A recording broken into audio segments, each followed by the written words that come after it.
you so much for joining us this evening. We are thrilled to have you here for this Artist in Conversation event with Tonika Johnson and Amanda Williams.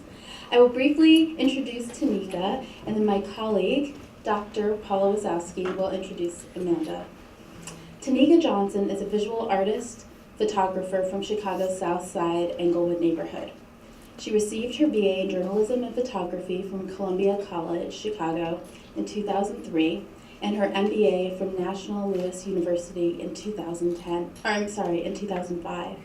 In 2010, she helped co-found Resident Association of Greater Englewood, RAGE, and now she serves as its full-time program manager. She was featured in Chicago Magazine as the 2017 Chicagoan of the Year for her photography in Englewood's neighborhood. And in 2017, her two Englewood-based photography projects, From the Inside and Everyday Rituals, were exhibited at Rootwork Gallery in Pilsen, the Chicago Cultural Center, and the Harold Washington Library Center.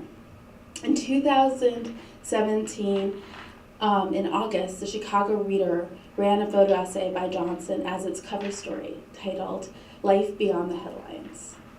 And these are among many of her other very wonderful accomplishments in the last year or two. And it has been such a pleasure working with you, Tonika, the last 6 months in planning this exhibition. And her exhibition, which is on view downstairs, will be on view until June 2nd. So if you haven't had a chance to see it, we hope you can see it before then. We'll be open tonight till 8 p.m. I'm also thrilled to announce that Tonika will be showing her new photography project titled Foldit Map at LUMA in July of 2018.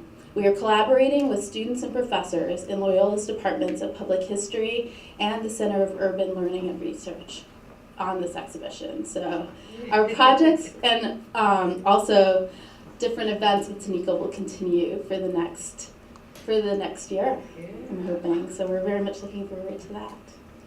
Dr. Paula Wazowski is a professor of art history in the Department of Fine and Performing Arts at Loyola University, Chicago, where she's a member of the graduate faculty and is affiliated with women's studies and gender studies programs. Dr. Wazowski regularly teaches classes on modern contemporary art and women artists and feminist art histories. And we have invited her to introduce Amanda Williams today.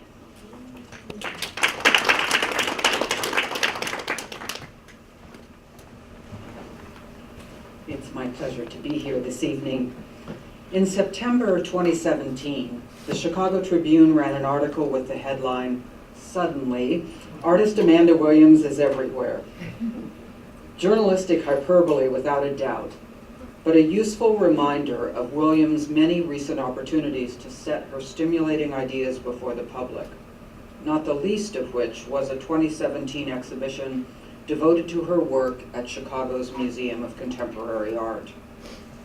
As a visual artist, Williams employs a remarkable combination of art and architecture to raise awareness of the complex and challenging ways we interact with space, and how challenging those spaces can be, especially for the marginalized figures in our society.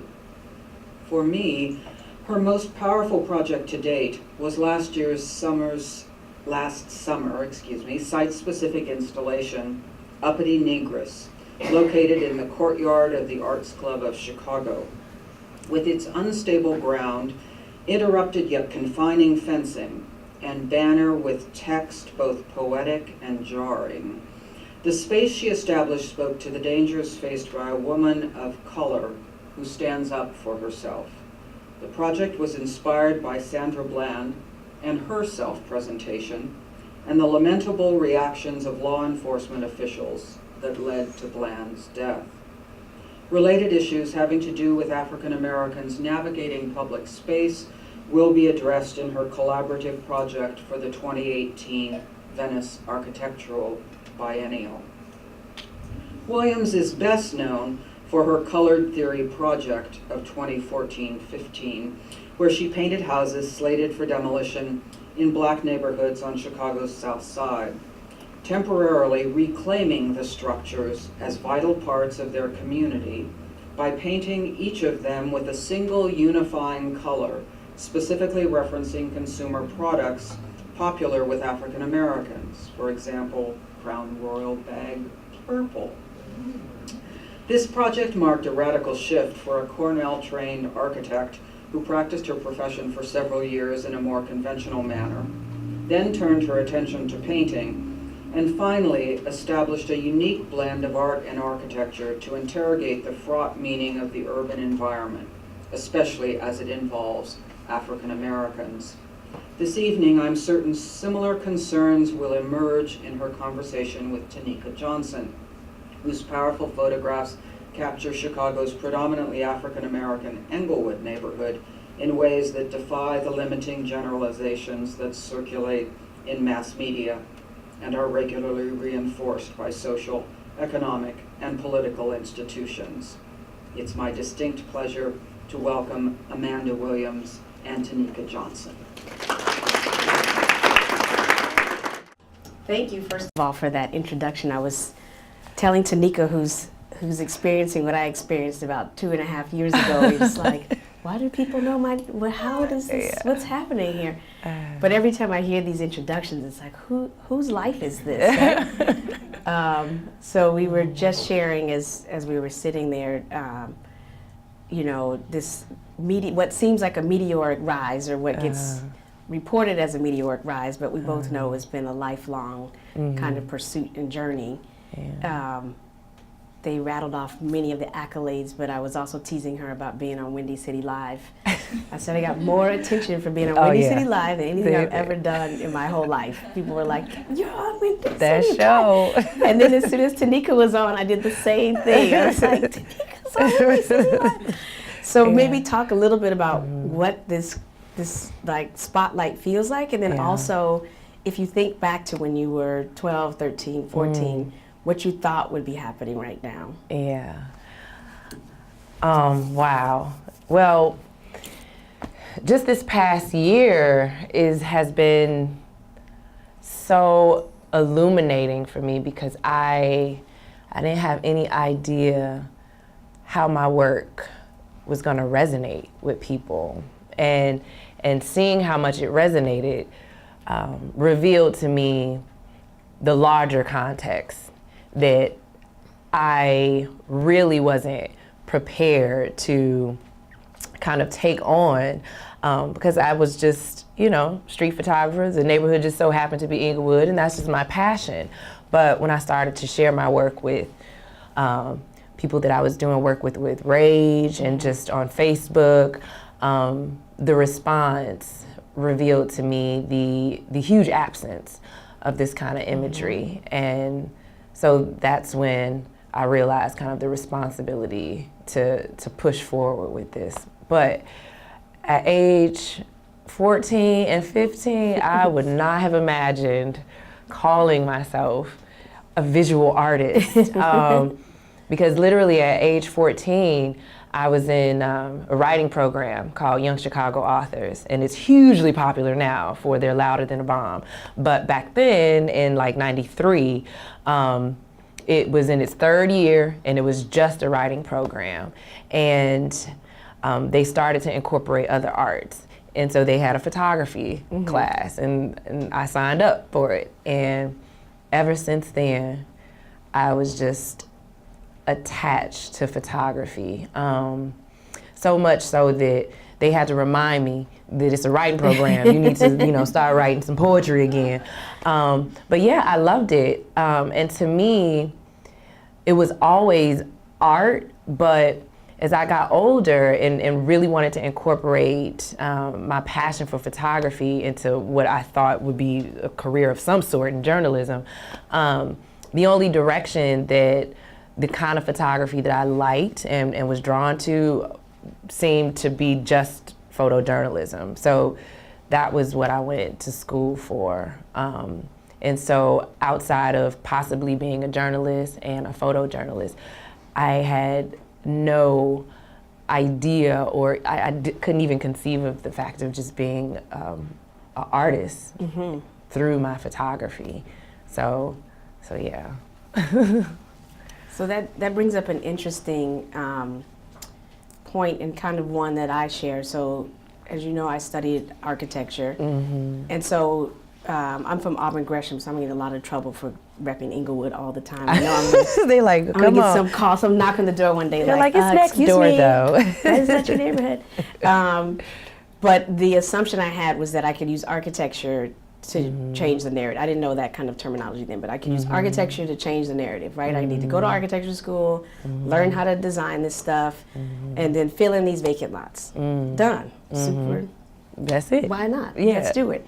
And so it sounds like you have this understanding or this assumption that journalism or literally rewriting the narrative was going to be the path. And so I think that also speaks to the idea, which I feel like is less and less so, at least in this moment, we feel like we're having this zeitgeist in the city, but that just art or only an artist can't have that level of impact. And so I think it's quite telling and both kind of ironic that, right, that you were able to actually catapult in this ability to make impact through this photography as opposed to the activism, the formal training as a journalist, right? Like it really becomes the visual art that becomes that thing. So maybe talk a little bit about, it feels like you're just on the cusp of even trying to grapple with that. And this idea of not allegiances, but what does it mean now to know that this is actually a medium that could potentially have a much further reach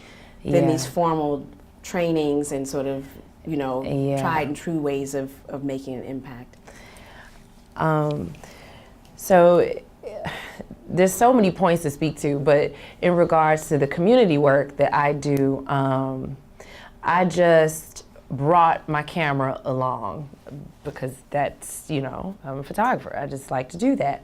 But as we started doing more of this work and accepting the fact that, you know, this is just how Englewood was portrayed in the media, at Rage Village meetings and other spaces, we would say, you know, if we could just only show people what it's like in Englewood, like if they could just see that it's not what just the news says, and, you know, we can talk about it and do all of these initiatives and programmings in Englewood, but we knew that you need a visual, you know, and so that is what inspired the billboard campaign. And what is funny is that I kind of, as a person who was really into photography and not seeing work that I was doing represented in a lot of artistic spaces outside of newspapers, I felt that, you know, my work didn't have an artistic value to it. And so if it couldn't be in a newspaper, I didn't really understand what value it could have until I started doing my community work and showing them. And when I started showing them my work, just because, you know, I was like, well, this is pictures that I took from an event we did and, you know, on my way back from that event.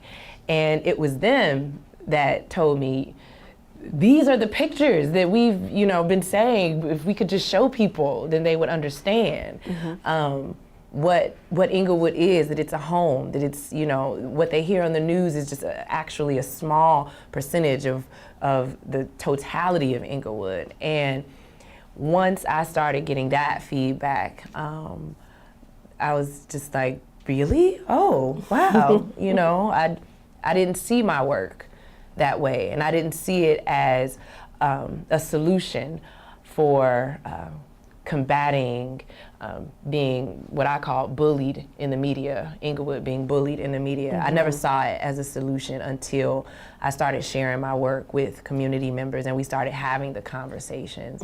And then once the billboard campaign was created, was thought of, it just made complete sense for me to contribute my photography. They requested it, and of course I was excited to my work on a billboard in my hood. What? Yes, that's perfect. But none of us, the residents who helped create that billboard campaign and myself, we couldn't have predicted the response, you know, the response, the community, the way that they were just drawn to it and uplifted by it. The pride that it created was something that we thought would happen, but we had no idea. And the flip side of it is that it was very telling, because for it to resonate so much meant that it was such a huge void. And that was what really kind of hurt me, to know that my community wasn't familiar, used to seeing themselves as art.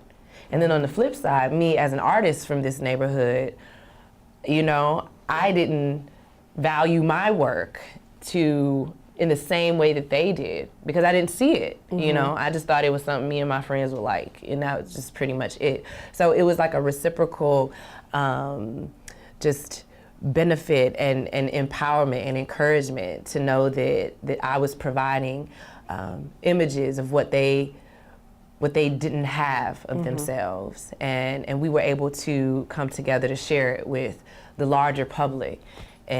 And that whole journey and process really showed me a lot. It's kind of like the artist being a problem solver, which was a term that the Joyce Foundation just came up with for a convening. But they invited me to come along because of that. And before this whole journey, I definitely wouldn't have viewed myself as an artist as contributing to solving a problem. So I think for me, what was particularly poignant about the billboard series, from a kind of urbanism and spatial dynamic, is with the proliferation of social media, people see themselves all the time, and it's like, you know, they can barely be in the space for making selfies, right? And so the power still of the physical being, right? That these are billboards that mark a space, that acknowledge an existence. And for me, in thinking about the houses, it was the same kind of idea of like, look at me, I'm here, right? And so the billboards do that in an internal way for the neighborhood, but then also kind of make a pronouncement in space to a kind of larger network of the city. So that's, for me, that's like the, you know, I can remember, I think maybe 2015, 14 was the first time I noticed it, but Chicago Expo every year has this billboard campaign of arts, right? And so the first year I'm on the Kennedy and I'm like, what is that selling? And then it took a few cycles of whatever contemporary image it was to realize like, oh, that's art, right? But then to parallel this idea of in the same city but kind of void of maybe that kind of connection and a much more kind of earnest desire to just have non-negativity, right? In this way in which I'm thinking of historic Black photographers, mostly New Yorkers, but Roy DeCarava or all of these people that are just trying to counter the idea that there are no positive images, and that still the weight and the power of that is, I think, is just so amazing. But I want to go back to the moment that I met you. You knew about me before I knew about you. I didn't know that. You just told me just now tonight. But so we met at Open Engagement last year, and the Joyce Foundation had given you a grant to do a small exhibition as part of it, and I was coming to talk. And so Tracy Hall, who's the program officer there for culture, she's like, "You two need to meet." So Tonika's like sitting in the corner, and she knew I was just. She's like, I take had pictures, an art crush and I was on like, you. oh, okay, that's so nice. And then she like reveals this picture of her daughter's friend in front of the Loose Squares house, right? And so, a lot of angst I had before I started the color theory series was that I was taking a risk in not engaging the community first, and so I decided I was going to go and do this thing. And see what would happen. I'm always coalition building. I'm always volunteering. I'm always the summer whatever doing the mural. Used to be of MLK, now it would be Obama, right? I'm always doing the mural in the summer program with the school. It's like, what if we don't ask anybody's permission? What happens? If we just can we shake it up? What's going to happen? And so the difficulty of that is then I don't have any way to engage to see what the reaction is, right? And so there was like panic every night that somebody was going to be like, who do you think you are? What are you? And of course the opposite was always happening, right? So in that moment, it was so exciting to sort of be like, oh, right, see, it took all these wings that I didn't anticipate, right? And so you said that's called the mascot now, that particular image, but it's so, right, it's so powerful, like that the art can be the dialogue. And so we've often heard those terms, but it's usually in a very contrived way, and so it's so powerful that becomes the link to this friendship and this. It's crazy. These collegial things we're doing, right? And so maybe you can talk a little bit about, so that was an experiment on a different way to think about community engagement, or to think about the term community, which is overused, right? In a way that's effective. And so lately I've been talking a lot about communal action and about the idea that you can do these projects that are much shorter in duration, that make meaningful connections, that on some grant application or some description, is this community? Like we have a lifelong friendship now, right? Based on some action that puts something into the universe. So maybe talk a little bit about your experience right now with your next project that's going to be here in July with the Foldit Map project.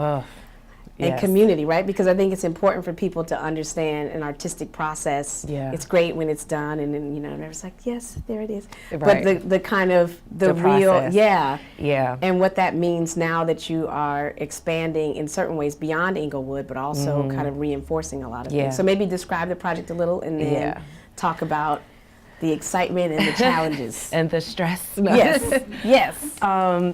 So with my newfound confidence of like artists as problem solver, right?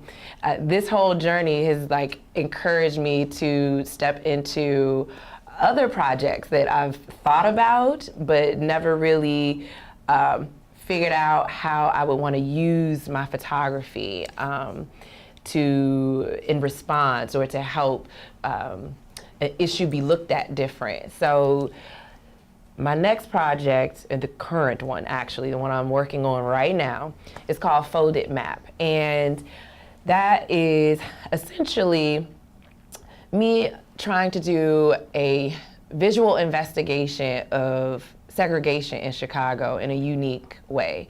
So I grew up in Englewood, but I also lived in other neighborhoods. Up north, I lived in Edgewater, which is like one of my favorite neighborhoods. And when I was living in Englewood, I was going to Lane Tech. And so, exactly, that's LT, but it was a commute, right? And so in my junior year in high school, we moved to Edgewater. And I was so happy because I was literally like 4 train stops away. And that was my first time living in a neighborhood that everything was so convenient, everything, like access to the lake, the grocery store. It was the first time my mom and I like walked home with grocery bags. Like we could do that in 3 blocks. And so it was so convenient. And that really made an impression on me. And it was during my, I would still go back to Englewood to visit my friends and my family. And so that journey from Edgewater to Englewood was just always mind-blowing to me because it was so different. And then, as I got older and started looking at kind of how they were situated on Chicago's map, I was literally like, oh, wow, they like the direct opposite of each other. So with this Foldit Map project, I kind of wanted to dive deeper into examining that and raising the awareness of just kind of the inequities in those 2 neighborhoods. And why is that?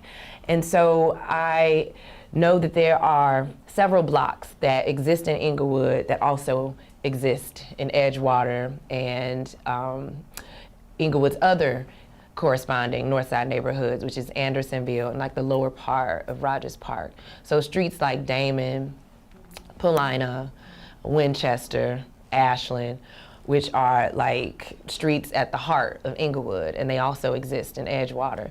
So I thought about what would it look like if I, photographed these same addresses on those same streets, north and south.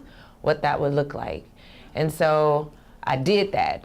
I got like 8 to 9 address pairs and photographed them. And obviously it was what we thought. It was very revealing. Similar addresses, very, very different looking homes, and also environment. Then as I was like taking pictures of these homes, north and south, obviously I ran into the people that live there. And so, I was like, oh my gosh, I had to talk to these people because I'm taking pictures of their homes. And they're like, hello. So I was like, hi, I'm working on this project. And then I started meeting some of the owners. And this one North Side couple that lived in Edgewater, Jennifer and Wade, I was telling them about the project and they thought it was really interesting and they invited me to come back. They were having a block party and I was like, oh good, I can meet a whole bunch of people. Hopefully they live on the blocks that I want to target. A lot of them didn't, but I still was able to talk to some of them and talk to them about, it's a lot of addresses in this neighborhood that exists on the South Side. And they were like, oh, really? What neighborhood is that? I was like, Englewood. And they were like, oh, my address is basically in Englewood. I was like, yes, it is. So I started a relationship with them, and then I had a South Side resident who, I wanted to photograph, and I wanted her to be a part of seeing this home on the north side that's very similar in location geographically, but on the opposite side of the map. So one day I was like, well, let me have Wade and Nanette, that's her name, who lives in Englewood. I was like, what would it be like if they met each other? What would it be like if they were photographed on each other's porch? So I sent an email to both of them, and then they agreed. I was like, oh my gosh, okay. So Wade, the Edgewater resident, came to Nanette's house in Englewood, and he met Nanette, and that was his first time coming to Englewood. And I had questions that I wanted to ask them. And then together, I wanted to ask them together. And the questions were, how did you come to live in the neighborhoods that you live in? How do you describe your neighborhood? Are you able to access everything that you need in your neighborhood? And what do others think about your neighborhood? And so I was able to ask them those questions together, and they gave very different answers. Mm-hmm. And one of the things that happened that let me know this is the other direction that I wanted to go was when Wade heard Nanette's answers, basically saying it's completely inconvenient. She's into holistic lifestyle, healthy food, and she said that she has to travel so far to get those kind of things. And she's also an artsy type of person, and she talked about how, aesthetically, just how ugly, she felt her neighborhood was. She's like, I don't know why there's not flowers. And Wade, his answers were the direct opposite. And in that moment, Wade said, Nanette, I feel so guilty. It's getting me emotional. He said, I feel so guilty that everything is so difficult. And I don't know why, there aren't more trees. I thought it was tax dollars or the tax increment. They started having this discussion. And so it was them having that discussion that I was like, oh my gosh, I need to do this at least 4 more times. I need to have 4 other residents from up north meet 4 other residents in Englewood, because I just did not anticipate this interaction that they had. Mm-hmm. And they didn't either. And so Nanette walked Wade to her garden because she bought one of the dollar lots. That's it's a large lot program that Rage helped create, that the city adopted, where people who live in neighborhoods that have vacant lots, they can purchase them for $1 if they own a home there. And Nanette purchased a vacant lot on her block, and she walked Wade there, and Wade's wife Jennifer was also into gardening, and they had this whole complete experience that they wouldn't have had otherwise. And so that's when I was like, oh man, art, look at it. Art made this happen. That is, I just wanted to see what was gonna happen if they met, so I could get a cool picture. But that moment, and I definitely wanted to continue on that. So that is the stressful part, because this is the first project of mine that has intentionally extended this long, and to the point where the photography is like the easiest part of it. Like, it's just coordinating all of the moving pieces, trying to talk to people and explain to them the process, seeing if they have buy-in, and then seeing if, so all of that is going on. But I'm really excited because it is something to see. It is something to see. So I'm hoping that not only the final 4 will be secured, but also we can get video footage of them meeting, because it was really touching, Edgewater resident, Englewood resident meeting for the first time because of my art project. So yeah, that's Foldit Map. Well, congratulations in advance. They're going to make you Chicagoan of the Year a second time. Let's get those residents. Maybe talk a little bit about RAGE. I know you mentioned the Dollar Lot program and the work that you all have done to spearhead that. But maybe talk about 2 things. So first of all, we're in trouble because we're missing the village meeting tonight. Yes, yeah. So we are apologizing. We promise we won't miss it. I haven't been yet. I'm gonna be in a lot of trouble. I'm gonna walk in like this to me. They're like Amanda. But so 2 things. Talk a little bit about the organization in general and give people a sense of the kind of breadth of the work that you all do and have been doing. But also talk about now, if it's a challenge for you, or if you're finding that now that you can see the efficacy of what before it just felt like, well, I just have my camera, or that's just the art part. How, now that you're seeing the impact that can make in policy and economics, and right, so talk a little bit about if there's a challenge, or how that's starting to filter how you think through a lot of the strategies that you all have put forth in terms of ownership of property, empowerment, narratives, like those. That's the foundation of what's going on. But in terms of the logistics of running an organization like that, and now this seemingly new way to make this impact, how is your brain holding all of that? Yeah. So RAGE is Resident Association of Greater Englewood. I helped co-found it with 12 other Englewood residents about 8 years ago, and Aisha Butler is the president. This is her baby, and essentially it is just a community of engaged residents who meet on a regular basis to strategize a response to whatever issue is going on. We have close to 300 members now. In addition to the membership, we also host a bi-monthly village meeting, and that's the thing that's happening tonight. So the village meeting includes everybody from the community. We normally have like 80 to 100 people, and those are people who may or may not be members. So it's really like a bi-monthly town hall meeting. And an example, tonight they're going to be talking about Safer Foundation that has programming for formerly incarcerated individuals.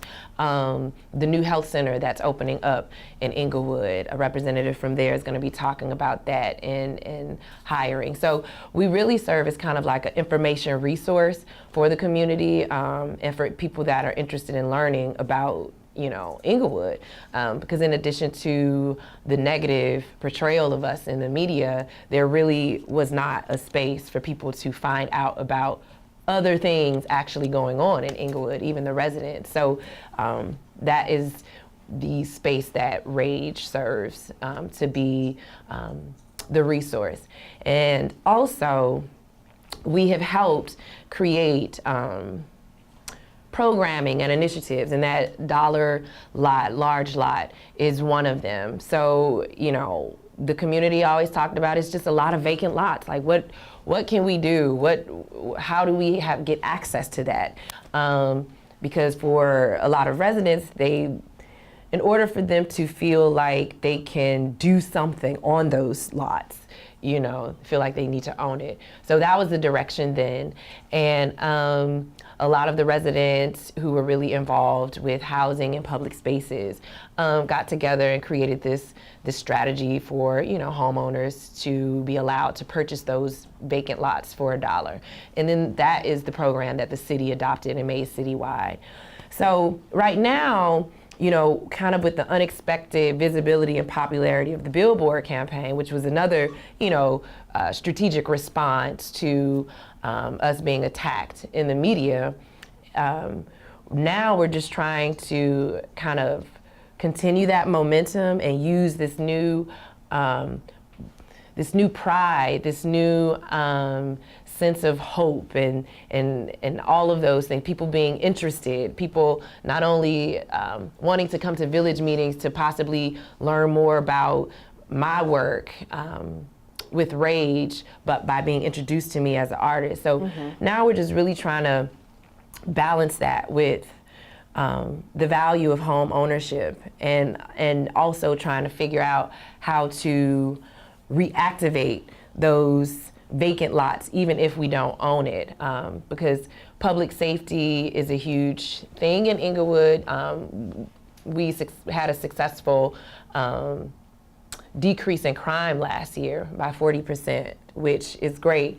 And that is the result of a lot of the community work. We did a lot of outdoor activities on vacant lots. So we want to basically figure out how to utilize those public spaces in a different way. And this is also where now, since the community has seen like how art and photography helped with the billboard campaign and kind of create that pride, now they're also welcoming the idea of art being used as a form of public safety in repurposing those vacant lots. So the billboard campaign kind of opened up, you know, the community's eyes to how art can be infused into some of these efforts, and which is great because before, you know, it was just me taking pictures and anybody else, you know, no one put art as, you know, a actual road to a solution or something that can be included in the conversation to help us do some of these initiatives that we wanted to do. And now everybody's mind is opened up. So one of the things that we're really trying to focus on is figuring out what can we do in the upcoming warmer months, usually when crime increases on these vacant spaces. So we're having a lot of meetings about, you know, what art can be done. Tonika, you're the artist, tell us what we, you know, don't you have some of your art friends that can come and do some paintings and stuff on the vacant lot? So we're having a lot of those conversations that's happening. And then that leading into home ownership, especially since, unfortunately, Englewood had to deal with the announcement that, you know, its 4 high schools will be closing, and the conversation of home ownership has become that much more important because that is the buy-in. When people are invested in a neighborhood, usually through owning property, that they put a priority on the educational institutions in that neighborhood. So all of that happening is definitely making us like get it together, you know, and really create more innovative responses to some of these things. So like I said, with public safety, we really want to reactivate those vacant lots in any creative way if you have ideas. And then also trying to help inroads to home ownership. Those are the 2 things, and they're challenges because, you know, with home ownership, you still have the systemic issue of certain communities being denied loans.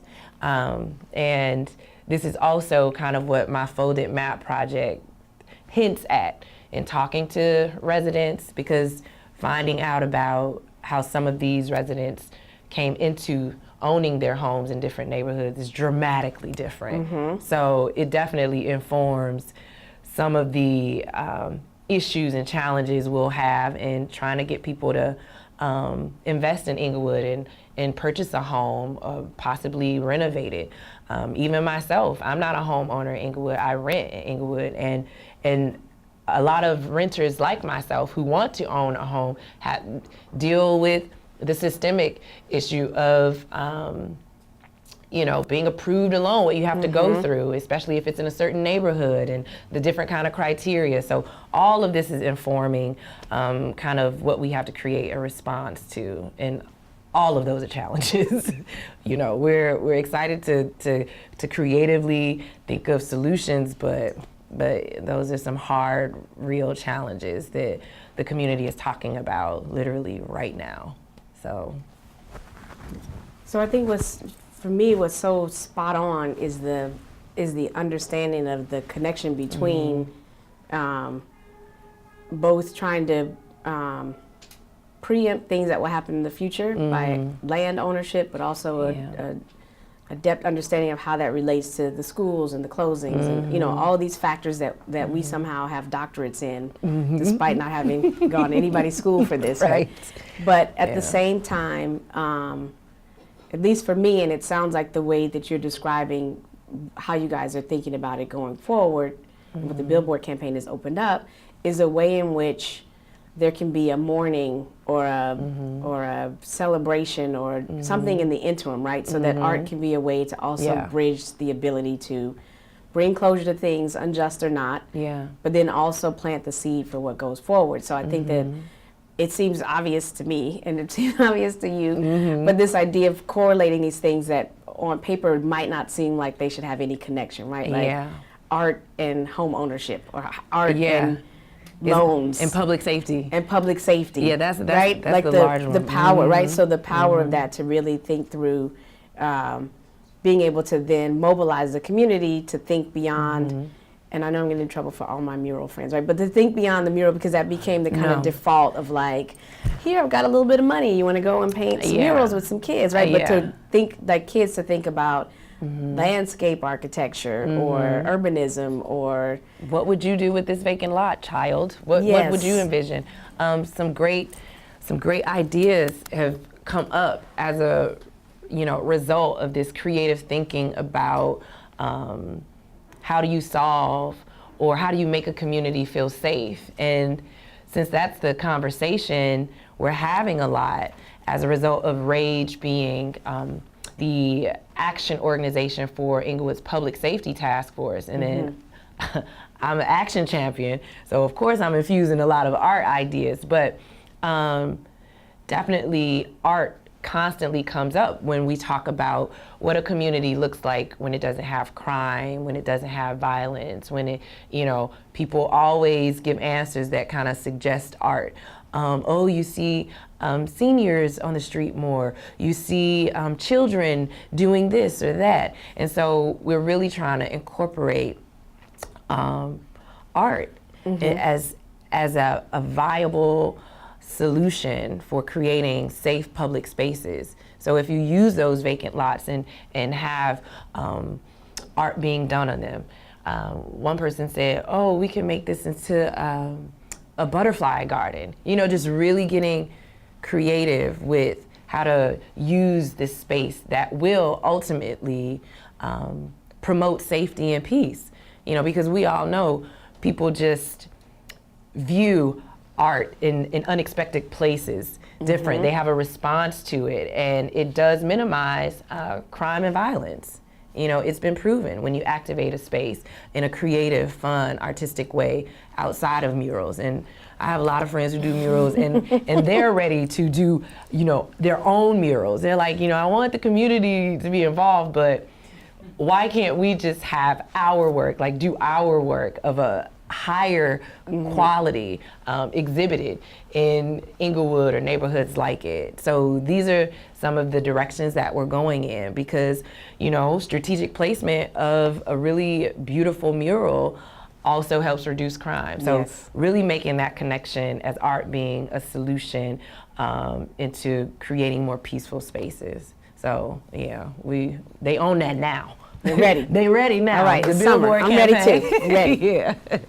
Yeah. So I think we've got about 10 or 15 more minutes. Maybe we can open it up for questions if people have questions. If not, I have a million more, but I realize our time is getting low. So I want to make sure I just open it up. See, I told you. It would just be like You were It's right. like our little. We Oh, text wow. very early in the. I text everybody early in the morning, but we text very early in the morning. So see, it's the same thing. Hour went by that It fast. just went. See. But just wanted to open it up for questions, if people have any. And if not, we will just keep gabbing until they yank us from these chairs. Yeah. Hi, I have a couple of very specific questions about particular images upstairs. Yes. One, I mean, there are two that have painted buildings behind them, and one is that solid color, I understand. Is Amanda's house? Yes, and yes. Is associated with Newport cigarettes. Yes. Yep. But the other one is a swirl of color. And I Oh, wonder- that mural. Yeah. Is that somebody else, and is there a story behind that? Not a story that I'm familiar with, but it is a local artist who, it was a new store opening in that little shopping area. It's like 64th and Halsted. And it was this Chicago Wings Around the World. That's the name of the store that was opening. And they put that mural there, and it's beautiful. And I've actually been trying to like locate that specific artist, but yeah, it's one of the few commissioned murals in Englewood, which hopefully there will be more of. But yeah, that was a location that my daughter and her friend wanted to be photographed in front of because of the swirls of color. And they remembered that location as a result, so we went there. One related question has to do with the Royal Crown purple. Oh yeah. Which, I mean, you have that image. I do. I do. Is that a coincidence? Well, you know, she was spot on in naming her colors because those are items that have very significant. That's our ghetto rainbow. Yeah, so the picture that she's talking about is the one where I went to photograph in this lounge that has a whole bunch of, that's where a lot of the seniors go, and you just And go. not so. I'd go to lounges. Let me tell you, but you walking back in time. Yes, like it's like 1978. Yes. They have not changed. And so obviously it was this woman's birthday. And so they decorated the table with the Crown Royal bags. So yes, that is, yeah, we use those Crown Royal bags for a lot of things. But I think that's Holding an interesting pennies. point too, though, because holding pennies, marbles, bobby pins, decorations, air freshener. But sometimes you talked about it very early on, like the idea that you were doing something that just seemed so second nature. Yeah. And so then there's like this surprise when you realize there's a whole world of people that don't know this, right? And it's like, you didn't know. Yeah, but this is what we do. I look really smart now. It's just something we already knew, right? So there's a little bit of that as well. Like the colors resonate because we're so familiar with the complicated roles they play, good and bad. Exactly. Yeah. I saw you when you were talking at the Museum of Contemporary Art. Oh. I made the connection between you and Amanda with the colors, Yeah. the imagery, Yeah. and it's interesting the fact that you all are doing very different practices, but the imagery is informing, it's telling its own story. That's the way it seems to a certain degree. Like, you're being drawn, this is just for my as a viewer, you're being drawn to a particular story, and the story is like telling itself through your different practices. Yeah. Are you thinking about collaborating with other artists that are in the same in the same environment? Well, Yes, I have a million projects. I know.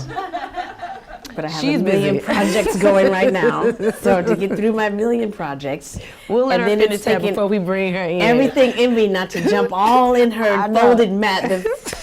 Trisha Bennett, who's a former MCA curator and director of a space called 6018 North on the north side, we met Tonika at the same time, and she mentioned her project, And they we just walked off in the hall. We were like, and then what she could do, and then she could actually be folding maps, and we could hand them out at the train station. And she's like, what are they? And they were like, we need to meet with her. When can we meet with her? And Tracy, what's going on? Can we have some money? Like, we just went to the races. So we have. But you all quickly came up with some great ideas. I was like, oh, this is how it works. But I was like, let her have her project before I take it all over. And stumble through it.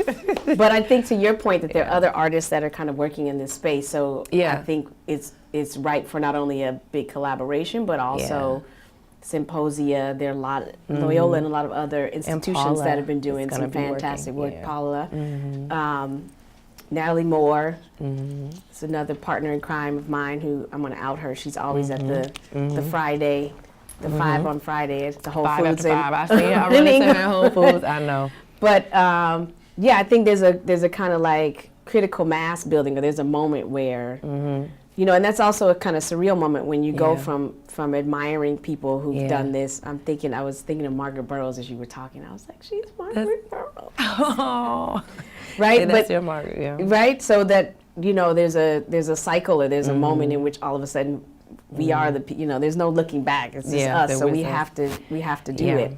No. And not just be on Windy City Live. We got to actually go and do some work, right?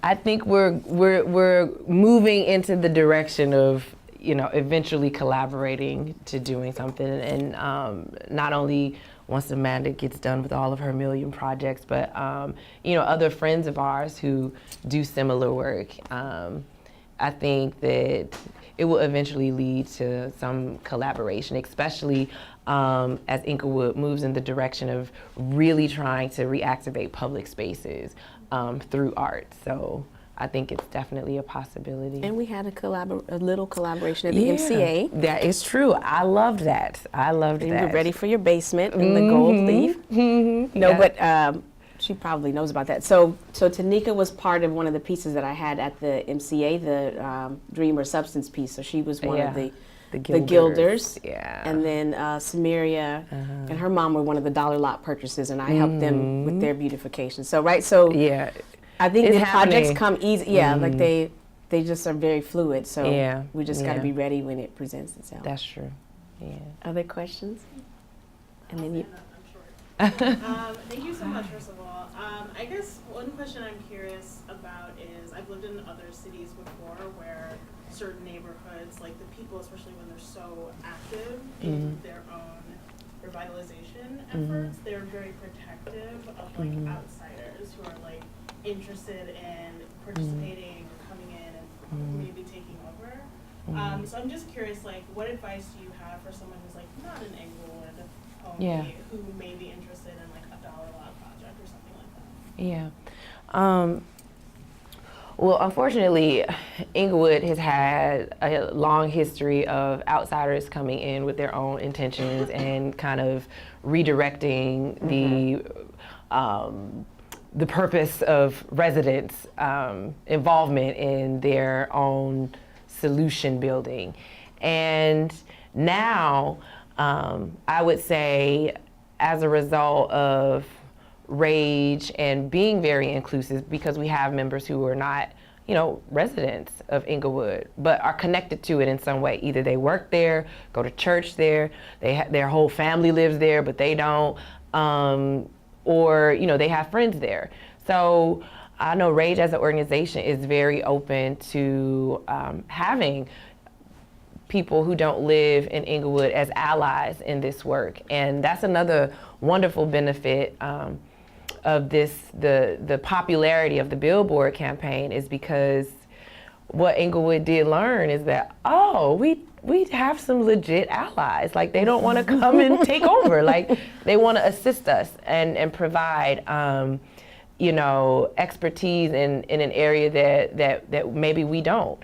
One of the ways is Paula, who's going to be doing an interactive art project of some sort in a programming that Rage has every year, which is called So Fresh Saturdays. And that's where we reclaim and activate parks in Englewood, especially ones that have a reputation of being a little bit more dangerous. And every year we take this big festival of music, free food, and we travel to 7 parks throughout Englewood every couple of weeks in the summer. And it's a wonderful intergenerational event. It's so fun, but you know, I think it needs more arts involvement. So we have an artist that's going to be helping do that.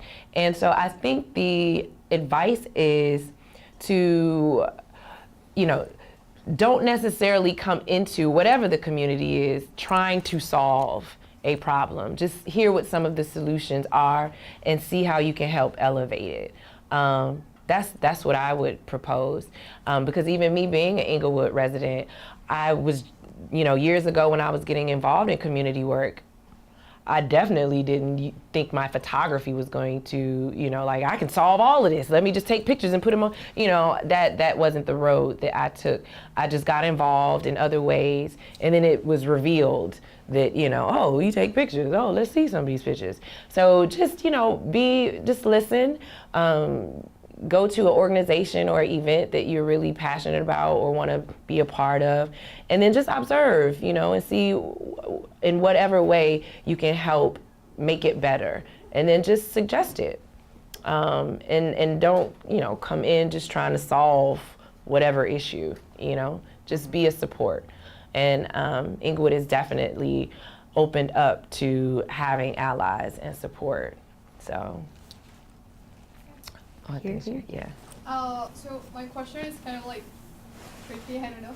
So what advice do you guys have for like young aspiring artists who might be like women and from minorities? For example, myself, I am Latino, I'm from Colombia, and I know there's a lot of people from Latin America that come to the States, or a lot of black young kids who want to pursue maybe a career in photography, in architecture, or in arts itself. But they face a lot of problems because the fact that they're not white. So what advice would you have for them? I guess that's a question. I'm gonna think on it because I have like 3 things I want to say. So while I think on it, I'm gonna let you answer. Well, the cheesy answer is just keep going, just keep trying. I don't know if it's more profound, but the slightly more ironic answer to me is, we are the teachers now. Like, I'm a visiting professor at Cornell, where I went to school. I was fortunate enough to be able to receive this excellent education, but I'm teaching a studio called Black Woman Space Matters. And you take it or you don't, and it's packed, and they're excited, and I'm like, what is going on, right? So that's not to say that we don't continue to face the same sorts of challenges that we've faced time immemorial, but I do think that at least for me, it feels like there's kind of a swell, and obviously something that has visibility, like a Me Too movement, right? All of a sudden, like, puts it in the stratosphere for a little bit. But as more women and more women of color are in positions of power in terms of decision making or behind the scenes, funding cultural things, being the ones that determine who gets a shot, even though they don't have the credentials or the resume. That's where there's a lot of pieces that are moving behind the scenes. And I do also feel like there's you know, millennials get a lot of flack. I heard this woman today, just you know, they were talking about elections, and she's a candidate. I don't know for what. She was in the other room. She said, millennials, I don't know where you are, but I hope you come and vote. And it's like, oh no, millennials are voting. Yeah. You just don't know how to find them, right? And so there's a kind of self-determination in that also is a little bit of like, just go do it. Yeah. So that doesn't mean that it's not difficult, but I think there are more allies rooting around than you realize. And for me, my biggest lesson learned, despite, I mean, I've led a completely privileged life, right? Like, I had everything I've ever needed. Those needs were always met. But the idea that you taking risk is what brings the return. And so that's somehow difficult sometimes to ask of a group of people that have to just survive all the time, and it's so exhausting to then on top of that ask you to take risk.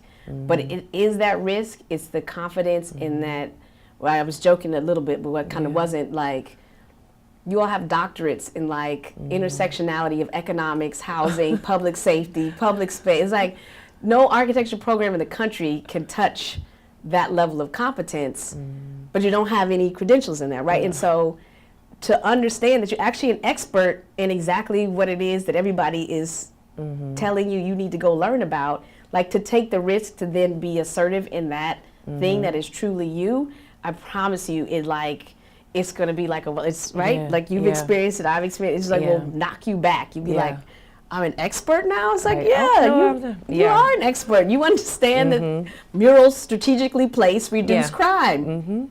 You don't need a study. You know that, right? And so there's some understanding that that if you lock into that and run with it, it's not going to be easy, but nothing you're going to do is going to be easy, right? I was joking with somebody said the hardest job, I like to tell my young people I mentor, is living in your mother's basement. And so if you sit around worrying and not doing, and there's no women in architecture, and I'm not sure about you, then that's a whole nother level, right? And so how do you really lock in and just go? And I'm not going to pretend that it's easy. We know that already, right? But I just feel like it's coming back a little more, or it's right, and you got to hope for something with all the craziness on the national level, but and the global level. But it feels like that, at least for me right now, that the people that really just put it out there seem to get it. And you can call us. So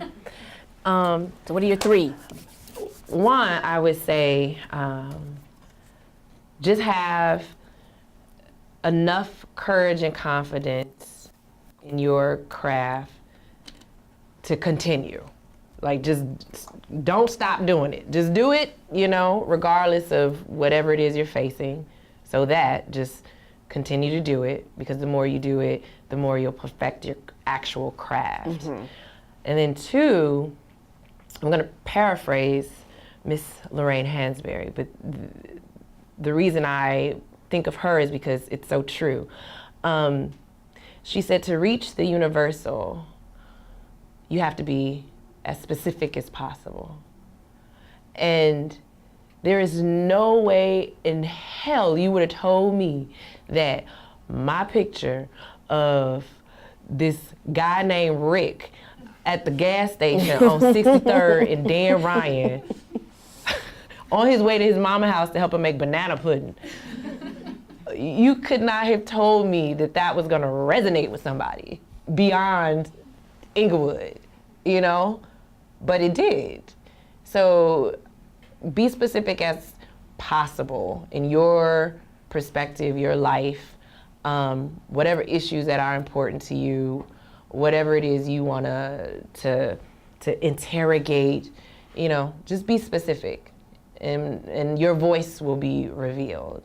And then also make sure that you put yourself in places where you can be validated.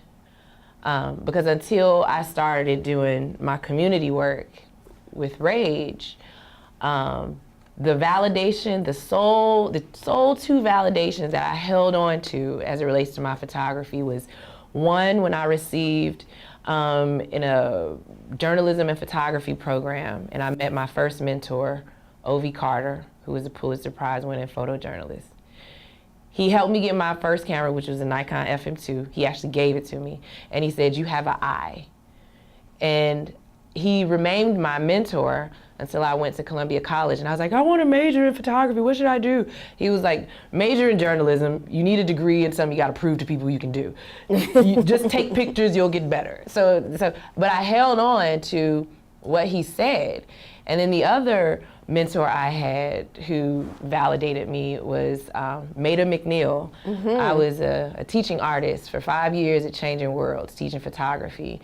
And before I went into teaching photography, Maida McNeil, she was an artist that does beautiful interdisciplinary dance performances. And so I was just photographing the work that she did.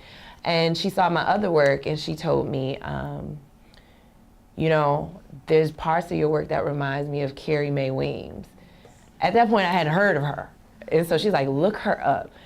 And once I looked her up, I couldn't believe that someone I looked up to told me that some of my work reminded me of Carrie Mae Weems. So those are the two validations that I held on to when I had moments of doubt. So I would say those three things. Yeah. Charles. Oh, yeah.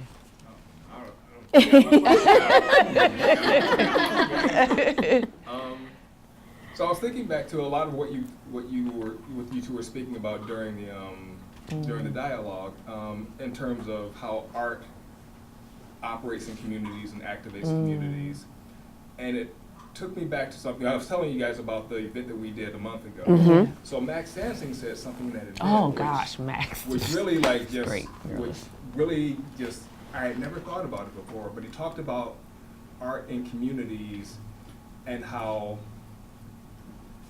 it's if you look back over history, those cultures that are most respected are cultures that cultivated arts. That's right. And so I'm wondering, so if you look at, you have the Billboard series, which is this outward facing, very open community art project. You have the housing, because that was in Englewood project as well. Yep. So you have these things that are happening in Englewood. Do you see Englewood moving in that direction where it's starting to become known for its arts, or do you talk about those strategies for making Englewood not just we're going to do an art thing here or there, but thinking in terms of it strategically as as being part of that narrative and changing the narrative of what we think of Englewood and what we learn about Englewood through the news. Yeah, and I would say definitely the space that I'm in now, especially since, the community is like, whoa, she's an artist now. Let's just, I'm able to speak to that. And one of my first responses to that was I decided to start Englewood Arts Collective. And Englewood Arts Collective is literally 9 Englewood artists who we're fairly known in our respective fields. And we actually met in college. And so when we met in college, we were like, could you imagine if we would have met when we were 11 or 12 in Englewood? What would we have done as a group, So what we want to do as a new collective is really do public art in Englewood intentionally, and to do some pop-up creative art things in Englewood.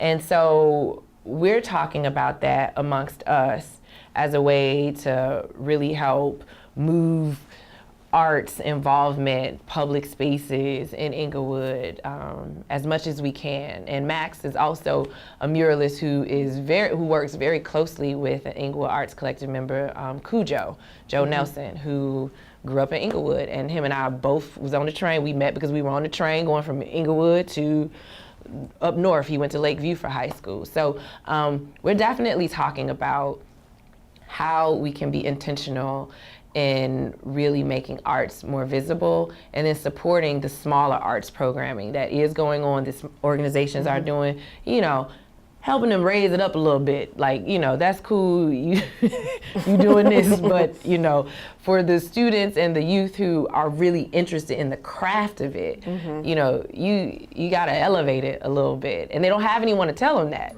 So that's why we was like, well, we'll just be the collective that tells them, okay, if you're gonna have a photography program, you might wanna invest in some cameras and not iPad. You might want to, invest in some laptops so that they can learn some stuff. And then also with painting, all right, you might want to help them do this. So we want to be that group that can support some of the things that are already going on, as well as get together and do some public art in Englewood, because it doesn't have that at all. And you just completely change the vibe of a neighborhood when you see that. And how the community responds to it. So that's definitely an agenda of ours, for sure. We're just trying to figure out how to get funding to do it, because murals are not cheap, and large public art projects are not cheap. So materials cost money. So I'd say in parallel to that then, so one, me trying to find the little, I'm like sending Tonika something every other day. I'm like, apply to this. Always. And she's like, it's 32 pages. I'm like, yes, just started and I'll help you. Yeah. Then I'll go missing. But I was just texting her the other day about, so I'm totally technologically illiterate, but have decided that what needs to happen is all of her photographs need to have meta tags or meta She something, did say that. something in the Google sphere. Yeah. So when you Google Inglewood, Inglewood just crime, pops up. Inglewood Chicago, Yeah. Chicago Inglewood, Inglewood problems, her pictures just keep coming up. Yes. Right? She And sent somebody me will all give the us some money to do that. Yes. We can get a STEM grant Right. to Oh my teach gosh, the she's children so to make the creative. apps, Yes. to put the To pictures, do the meta tag. the meta tags. That's I don't know if that's hilarious. right. But so that is yet one of a million projects I have in mind. But also the history. So we did grow up in Auburn Gresham, and I can remember when Halstead was a thriving shopping retail space, right? And historically that rivaled downtown.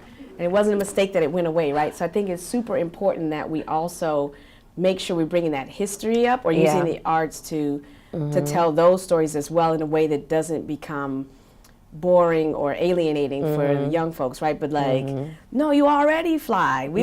This was already all good. This was this place, 63rd Street was the place to be, and not 100 years ago, right? And so literally like just 15, 20 years. yeah, right? So I think that that's important as well in terms of this shift of the narrative. So I think it needs to happen internally. It needs to be a kind of like celebration, but then also in terms of that level of strategy, I do think the idea of shifting the narrative, you know, we can see with the recent news about the ability of data to shift and change, and we have to be at the forefront of that as well in terms of making sure that this proliferation of culture doesn't kind of get swept away. It's like, remember when all those people were there doing that stuff, and that was Exactly. when was that? I know at the summer events that Rage hosts called So Fresh Saturdays, it's like all of the youth of Englewood are there, and I'm just enamored because, you know, I'm telling them, I'm like, y'all artists, all y'all artists, like the dancing that's going on, that, you know, but the thing is that I want to be able to encourage them, document you now. Like, no one has access to a 14, 15-year-old black boy, girl in Englewood, like in the lives that you all live, that's completely unattached from stereotypes, just you being free, you having fun, like document that. Like, this is art, you know, but they have to be encouraged and told that it's that, you know. I mean, I had to get to this age to realize, oh, my picture's art? Okay. So just being able to have the space to tell them so that they can begin to start to think that way, because a lot of the things that they do is just naturally artistic, you know. Yeah. All right. Am I alone?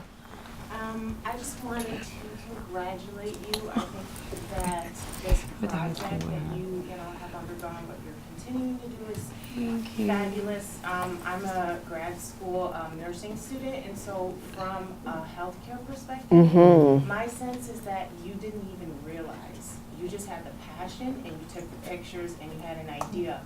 But what we're learning is that people like yourself are making a difference in the lives of people who need it the most. People who are undergoing intense amounts of stress and negativity, and just the fact that your billboard pictures are up and people can look to that as a source of pride is a huge, huge deal, not only for the people in Englewood, but also for people like me and most people who are, well, some of the people who are here, who are just opening their eyes to see, you know, that Englewood is beautiful. Englewood has, you know, residents just like anywhere else in Chicago, and just that pride. So I guess my question to you is, how was it for the residents to see the unveiling of your artwork, aside from the billboards? Right, like, yeah. Have they come to a museum exhibit? Or is there going to be something within their own neighborhood, or has that already happened? Yeah, so the first, as Maida McNeil, who, you know, made the reference to Carrie Mae Williams to me, and I was like, oh, so of course I was gonna do anything she said. She told me to apply for the DCASE grant. She was like, apply for it. You're gonna get it, apply for it. So I applied, and this was in 2016, and I was a recipient of the grant. And so this was going to be me actually printing for the first time this collection of Englewood images, and I had to select 15, which was hard. But I knew then that I wanted my first exhibition ever to be in Englewood. So at the same time, in October of 2016, Hamilton Park said that they were going to have the first annual Englewood Arts Fair. So I was able to have my first exhibition at the first annual Englewood Arts Fair. And I have video of it. And the cool thing about it was not only was this my first time as an artist seeing my work printed on beautiful museum quality paper and framed, right? But it was actually in the park that some of the images were taken in. So some of the boys that I took pictures of, they saw themselves in the pictures. So their friends came to the art fair and was like, that's so-and-so. He over there on the court right now. I was like, well, go get him. Tell him to come here. Him and his friends came, and They were like famous, right? yes, they were so proud. They was like, I didn't know you was gonna do this with the picture. And they was, just taking pictures, selfies next to the picture, and they was like, you made me look good, And so a lot of the people who are in the photos were at the art fair and they were able to see it. And then for the ones that weren't there, once the billboard started going up, and I have a clip of it, this one guy, the father and the son that's in the swing, I told him, because part of my practice is to make sure I get their information and I want to talk to them. And so I tagged him on Facebook when his picture was a billboard. And he put that thing up immediately on his Facebook cover. He shared it, and he was just so proud. But also in the comments, they started having a conversation about Black men as fathers, how people think that they're still absent and they're not. And so a recent study just came out proving that that's, a complete old stereotype that doesn't even exist now. But that conversation happened on this Facebook thread as a result of him being happy and sharing the the billboard. So they've been able to see it. We've told people at the village meetings about the exhibit here, and I definitely want to be able to do another exhibit in Englewood, but the challenge of space. But the first exhibition definitely was in Englewood, and they were able to see it that day. Yeah, and thank you. What she's not sharing, I was at that exhibit. Nikki. She also had prints available for people to take for free. Yeah. So participants beautiful. that she had photographed were able to take those images along with them, and I have one of your daughter in front of Amanda Williams' house in my home. So That is right. The 8x10 prints. You are right. So I did give those away. That was the other really cool thing to see, like those community members, like not only recognize himself and see them like framed in this really dramatic setting. It was like on the auditorium stage, hanging from the like light battens. Oh, beautiful. On stage in an auditorium. It was really powerful, and then to be able to like take those images with them, I think was really meaningful. Thank you, Nikki. I was waiting for it to come out. Perfect timing. This one, right? Everybody's like, the girl. And you were like, Yoshi. she has a name. Yoshi. But I'm going to tell a little funny story about exhibition making or public art places. Yeah. So I was in the Panera Canal when I saw it, and I was like, oh! So I stole like 40 or something. I don't know. I stole 40. I've never met Aisha, so I left them for her in the community room at the Whole Foods, and I was like, I have a secret for you. And then we were complaining online that there was no reader. Yeah. Because Amanda had to take them because I had to steal because we don't have any readers in Englewood. In Englewood. And they were like, the reader brought a box and it now sits in front of the Whole Foods. Yes. And then it was like, well, I done stole all of these, and it's right You here. can put it in a box now. So before we could finish complaining, the reader was on it. The reader, They were. I don't know where they took that box from, but it was sitting did. in front of that Whole Foods Because by the end of the next day. She shared it on social media that she had taken some so I could have, because they were like, do you have a copy? I was like, I don't have it yet because I am in Englewood and I haven't gone outside. And then I didn't to know get what it. the Whole Foods would do, so I don't know why I felt the need to sneak like, and like hide I'ma them just put it on here. the bookshelf in the community. I was like, does anybody Yep. see me? That was so funny. That was so funny. But yeah, they responded quick. We tagged them like, reader, can we get a box? And they Or something, and then they just did it. They It was brought just it, done. yeah. But the idea of like that So they were box able to see for that, that yeah. month or whatever was like an exhibition almost. Because It you're like driving was. around like looking for her, and she's like grinning back at you, you know, like yeah. just her face spotted everywhere was that It was was. really So that fun. was a big thing. You know, the community being able to have it, hold it in the reader with the new box in front of the Whole Foods. So yeah, that was pretty cool. Yeah. So I think that's it. Right. Well, wow. Thank you. Thank you all.